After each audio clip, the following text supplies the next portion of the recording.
एक सीधा साधा नौजवान राहुल, जिसकी अभी जल्द ही शादी हुई थी। वह रोज लोकल ट्रेन से काम करने आता जाता था। वह सरकारी विभाग में काम करता था। उसको अक्सर देर हो जाती थी घर पहुंचने में। एक रात की बात है, वो लोकल से वापस आ रहा था। उसको बहुत देर हो गई थी। ट्रेन बहुत ही लेट थी। ट्रेन की बोगी में चढ़ा देखा कि पूरी बोगी खाली है। उसने सोचा कि दूसरी बोगी में चला जाता हूँ, लेकिन जब तक ट्रेन चल चुकी थी वह हल्का सा डरा। लेकिन वह क्या करता, ट्रेन चल चुकी थी। वह अब उतर भी नहीं सकता था, इसलिए एक सीट पर जाकर बैठ गया। जैसे ही ट्रेन कुछ दूर चली, अचानक उसके सामने कोई साया सा जाता हुआ दिखाई दिया। राहुल ने जैसे ही उस साये को देखा, उसका दिल धक से रह गया। वह एक पल के लिए जम गया। उसके सामने एक लंबी पतली आकृति खड़ी थी, जिसके चेहरे पर कोई नाक मुंह नहीं था, बस दो गहरे काले गड्ढे थे जैसे आंखें हों। वह धीरे धीरे उसकी तरफ बढ़ने लगी। राहुल ने जोर से चीखने की कोशिश की, लेकिन उसका गला रुंध गया। आसपास कोई नहीं था। पूरी बोगी सूनी थी, बस ट्रेन के पटरियों पर चलने की आवाज गूंज रही थी। अचानक वह आकृति उसके बिल्कुल सामने आकर ठिठक गई। उसने एक लंबी सफेद हाथ उठाया और राहुल के कंधे पर रख दिया। जहां उसने छुआ वहां जलन होने लगी, जैसे कोई बर्फीली आग छू गई हो। राहुल का दिल धड़कने लगा। उसने तेजी से पीछे मुड़कर देखा, लेकिन वहां कोई नहीं था। बस उसकी सांसों की आवाज और ट्रेन के पुराने डिब्बे की चरमराहट सुनाई दे रही थी। अचानक ट्रेन की लाइटें फिर से झपकी और इस बार सभी यात्री गायब थे। पूरी बोगी फिर से खाली हो चुकी थी, लेकिन अब हवा और भी ठंडी हो गई थी, जैसे कोई बर्फीला साया उसके चारों ओर घूम रहा हो। तभी उसने पीछे से पैरों के घिसटने की आवाज सुनी। धीरे धीरे एक एक एक। राहुल ने हिम्मत जुटाकर पीछे मुड़कर देखा। एक बूढ़ी औरत, जिसके बाल उलझे हुए थे और आंखें पूरी तरह से सफेद, वह उसकी तरफ बढ़ रही थी। उसके होंठ नहीं हिल रहे थे, लेकिन एक कर्कश आवाज हवा में गूंजी। तुम यहाँ क्यों आए हो? ये ट्रेन मुर्दों के लिए है। राहुल ने दरवाजे की तरफ भागने की कोशिश की, लेकिन दरवाजा बंद था।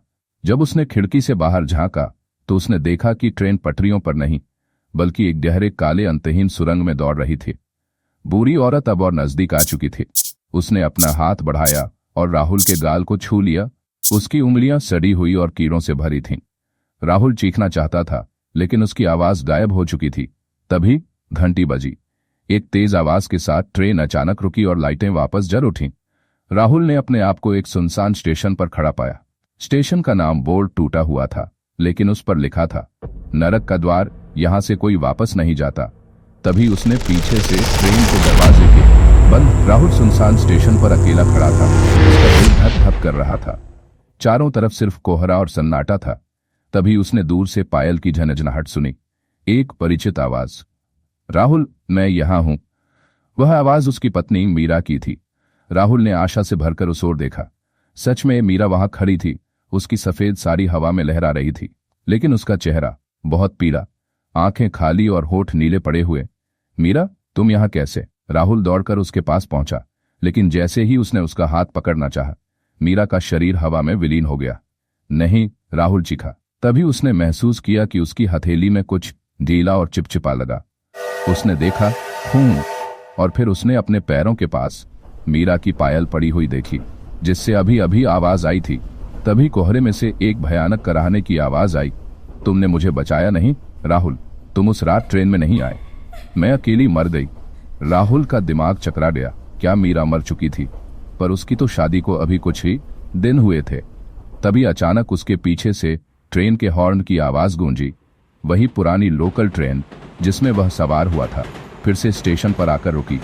दरवाजा खुला और अंदर मीरा खड़ी थी, लेकिन अब उसकी आंखों से खून बह रहा था। चलो घर चलते हैं, वह मुस्कुराई। राहुल पीछे हटने लगा, लेकिन तभी किसी ठंडे हाथ ने उसका कंधा पकड़ लिया। वह बूढ़ी औरत फिर से वहां थी। तुम्हारी पत्नी तो पहले ही मर चुकी है और अब तुम्हारी बारी है, उसने किसी भूतिया बच्चे की आवाज में कहा। राहुल ने आखिरी बार चीखने की कोशिश की, लेकिन ट्रेन का दरवाजा बंद हो गया और अंधेरे ने उसे निगल लिया। अगली सुबह उसी ट्रेन के ड्राइवर ने राहुल का शव पटरियों पर पड़ा हुआ देखा। उसकी आंखें खुली हुई थीं, मुंह से चीख जमी हुई थी और उसकी मुट्ठी में मीरा की पायल बंधी हुई थी। क्या वाकई में मीरा मर चुकी थी, या फिर यह सब राहुल के दिमाग का खेल था? कभी पता नहीं चलेगा कि 12 बजे के बाद खाली लोकल ट्रेन में बैठो तो याद रखना, हर खाली सीट असल में खाली नहीं होती।